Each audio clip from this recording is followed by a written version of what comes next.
જરૂર અત્યારે એલર્ટ થઈ ગયું છે ભારત। મુંબઈમાં હવાઈ મથક પર વિમાનમાં બોમ્બની ધમકી આપવામાં આવી છે। સહારા એરપોર્ટ હોટલાઇન પર આ ધમકી આપવામાં આવી છે કે વિમાનને ઉડાવી દેવામાં આવશે, કારણ કે યાત્રીઓ પણ તેમાં સવાર હતા।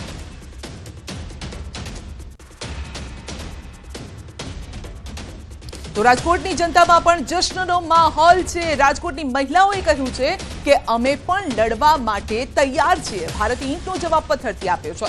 ભારતીય સેનાની કામગીરીને સલામ। મહિલાઓએ કહ્યું છે કે મને માનવ બોમ્બ બનાવે તો હું પાકિસ્તાન પર તૂટી પડવા માટે પણ તૈયાર છું। ઓપરેશન સિંદૂર સામે રાજકોટમાં જશ્નનો માહોલ છે। લોકોએ ભારત માતા કી જયના નારા પણ લગાવ્યા।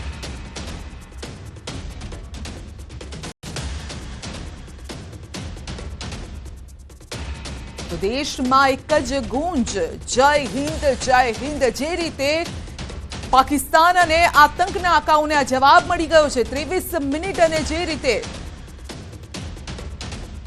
આતંકીઓનો સફાયો કરવામાં આવ્યો છે તેને જોઈને ભારત દેશના લોકોમાં પણ અત્યારે એક દેશ ભાવના વધારે ઉજળી બની છે, અને લોકો પણ કહી રહ્યા છે કે અમે પણ પાકિસ્તાન સામે લડવા માટે તૈયાર છીએ।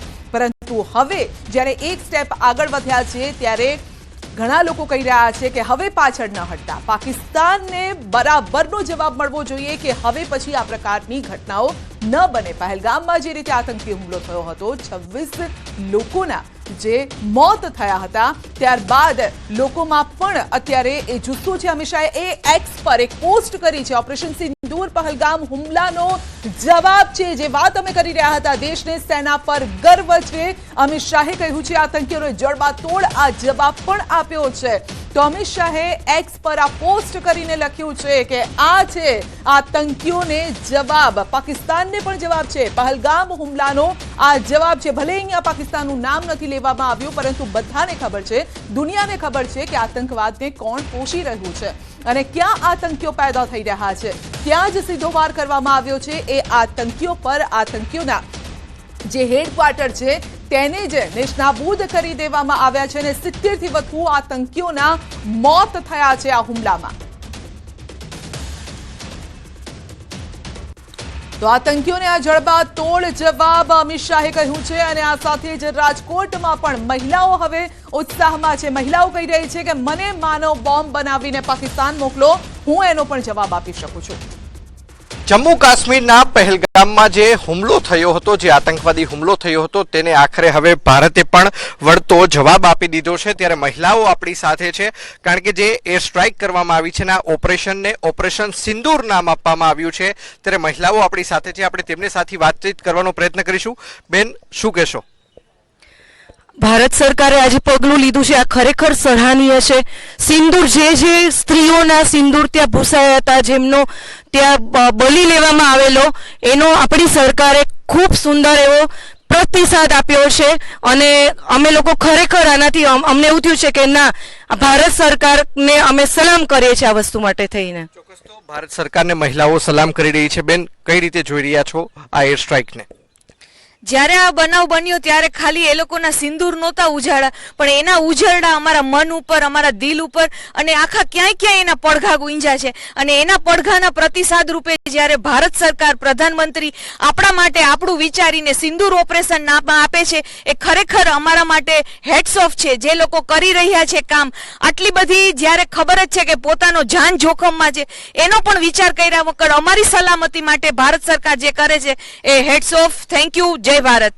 ચોક્કસ, તો બેન શું કહેશો? ખાસ કરીને 1971 બાદ પ્રથમ વખત ભારતે પાકિસ્તાનનું જે પંજાબ છે ત્યાં હુમલો કર્યો છે। આ હુમલાને આપ કઈ રીતે જુઓ છો? ના, મોદીજીએ કર્યું છે, બરાબર જ કર્યું છે।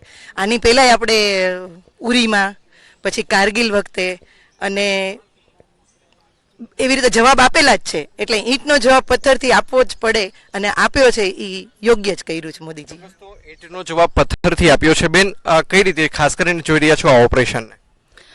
હું તો એવું સમજુ છું કે આ ઓપરેશન કરી અને સરકારે આપણને સેફટી, આપણે ટૂંકમાં સલામત છીએ આપણા દેશમાં, એવો એક સંદેશ આપ્યો છે. અને ખરેખર આમ જુઓ ને તો બધા જ્યારે ફેમિલી જાય ત્યારે કોઈ એવી સિક્યોરિટી સાથે નથી જતા, પરંતુ આવો જવાબ આપવો ખૂબ જરૂરી હતો. અને ભારત સરકારે જે કર્યું એ પ્રશંસનીય કાર્ય છે. અમને બધાને ગર્વ છે આપણે સરકાર ઉપર અને આપણા સૈનિકો ઉપર ખાસ, કે તેઓ પોતાનો પરિવાર છોડી અને આપણા બધાની સુરક્ષા માટે આટલું બધું બલિદાન આપે છે. Thank you.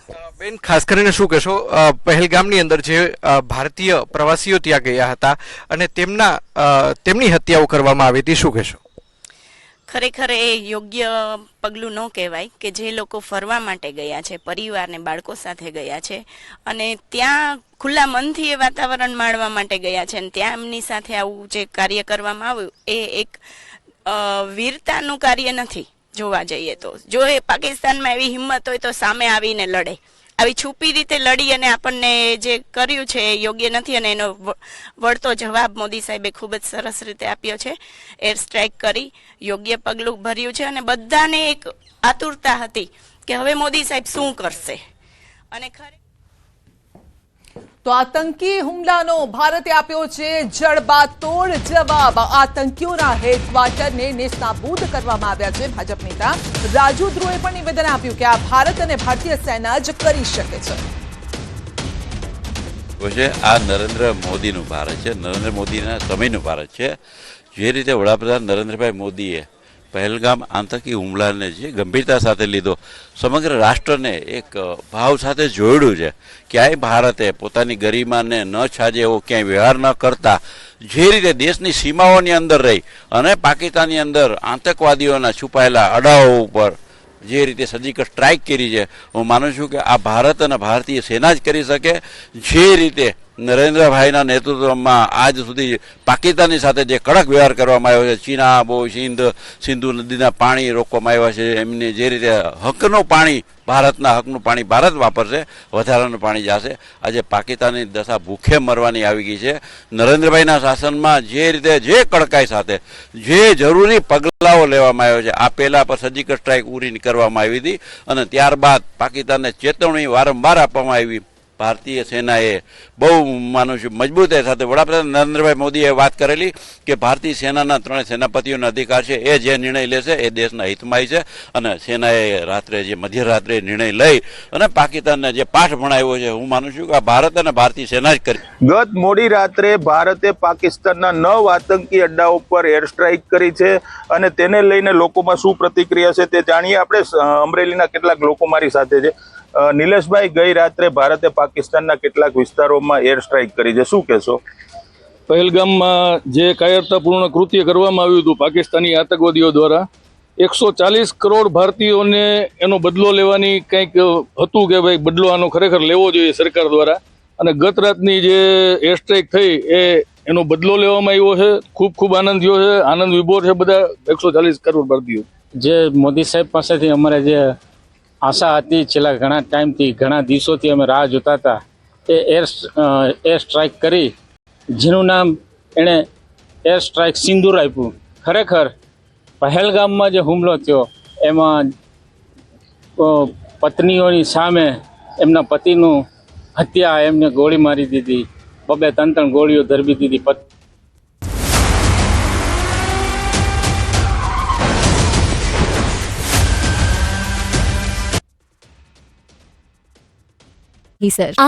ભારત માતા કી જય. ભારત માતા કી જય. સૌથી પહેલા તમામ ભારતવાસીઓને ખૂબ ખૂબ શુભકામનાઓ અને ખૂબ ખૂબ અભિનંદન ભારતીય ફૌજને. આપણે જે કહ્યું હતું એ કરી બતાવ્યું છે. સબળ નેતૃત્વ, ઈચ્છા શક્તિ ધરાવતું નેતૃત્વ, આપણી સબળ આર્મી, નેવી, એરફોર્સ, ખૂબ પરાક્રમી આપણું ફૌજ છે. અને જે મોદી સાહેબે કીધું હતું કે ઘર મેં ઘુસ કે મારે